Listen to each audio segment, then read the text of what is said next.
Hey guys, so I was going through my Bible study this morning. This will be a shorter video, I think. We'll see what happens.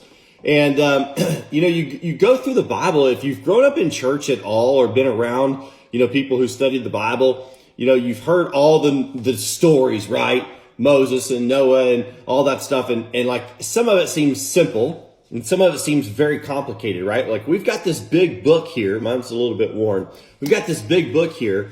And it can be daunting. It can be complicated. But then other times it's just so stupid simple that if we just applied what it said in these simple times, like life would be different. And I think that's the case for where we're at in the times. You always talk about where we're at in this world. And, so I'm going through Deuteronomy, as you guys know. And I don't go very fast through it, and sometimes I go back because I feel like I've missed something, or maybe God wanted me to hear something different that I didn't pick up the first time.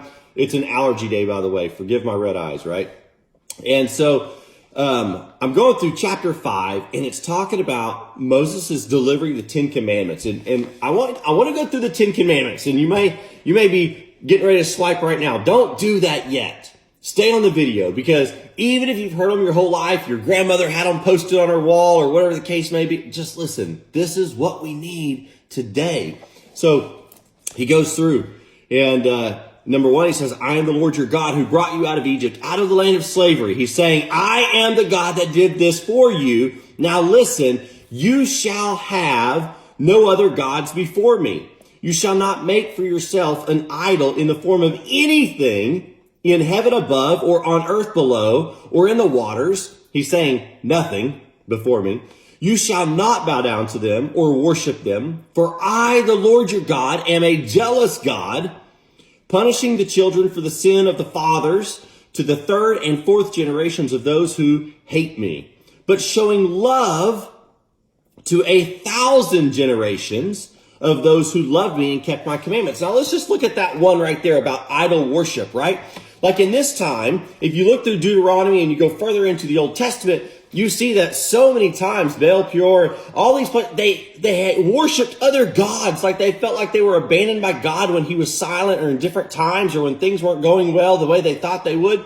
And so they would create these crazy idols, like a golden calf. Like who does that, right? And so that's what he's referring to here. But as times move, we're not going to go out and create a gold idol. Like I've got this trophy here. I'm not going to go worship this little trophy, right? No.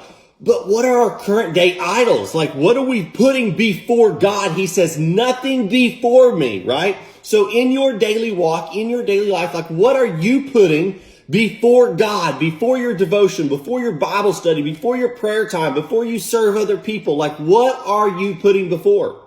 Is it sports, school, work, like friendships, relationships, whatever the case may be? You have to analyze that for yourself, because he says right here, I will bless those who keep my commandments, and I am a jealous God, and I will not stand to be second place in your life. Like that's not who I am. I want to be first always, right?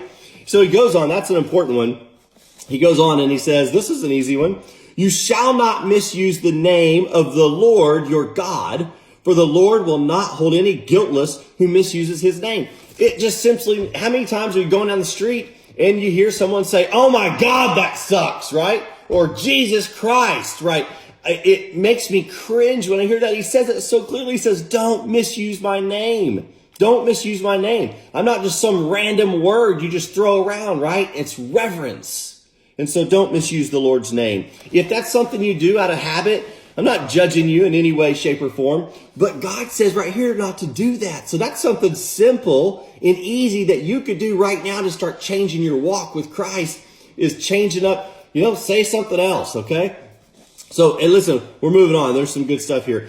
Observe the Sabbath day, keeping it holy. That's God's day, the Lord's day. There's a reason why God created the world in 6 days, right? And then he said on the 7th day, he rested. And you need rest, and you need to come and worship and praise me in my house. Like that's the commandment that we get, right? The Sabbath day is there for a reason.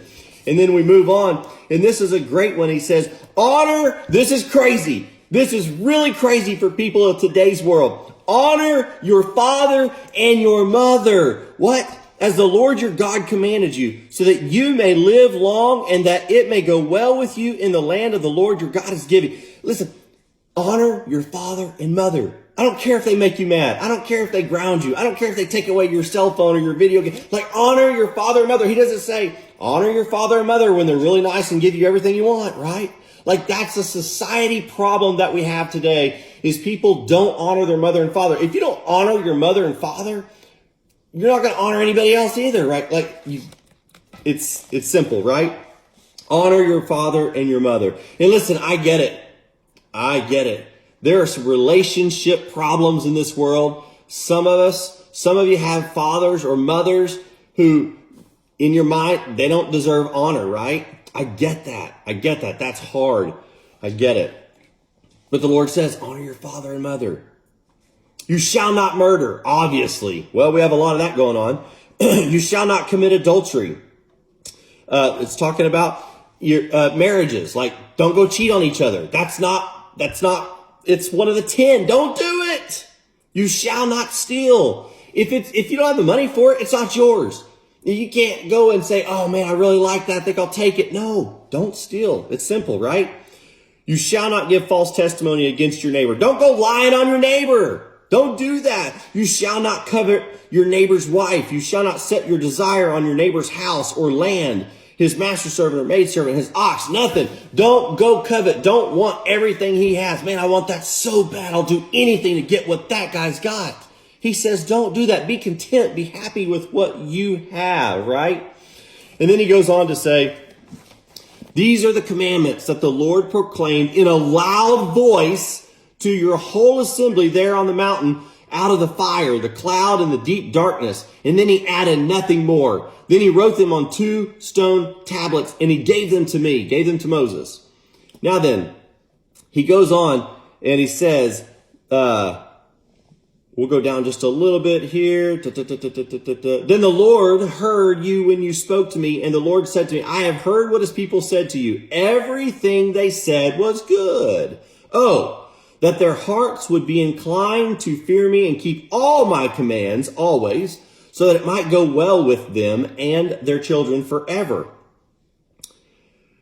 So be careful to do what the Lord your God has commanded you to do. Do not turn aside to the right or to the left. Walk in all the way that the Lord your God has commanded you to walk, so that you may live, listen, so that you may live and prosper and prolong your days in the land that you will possess. And so God's telling the Israelites, man, listen, I'm going to give you a basic, simple set of rules that if you follow these, you're going to live a long, prosperous life. Like, he's saying, this is how you live. And then if you go on in chapter 6 and so on, it goes on to say that when you enter this land, he's talking about them going into the promised land, right?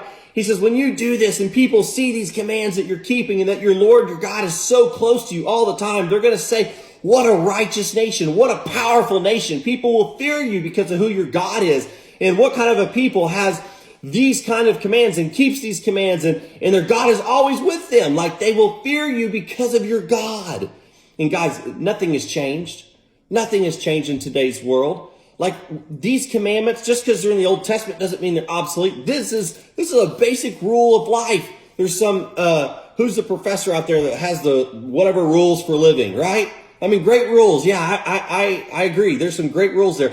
These are your rules. Just follow the basic commands that he laid out to the Israelites before they entered the promised land. Like, this is a great start to changing your life or somebody else's. So anyways, I hope this was powerful for you guys.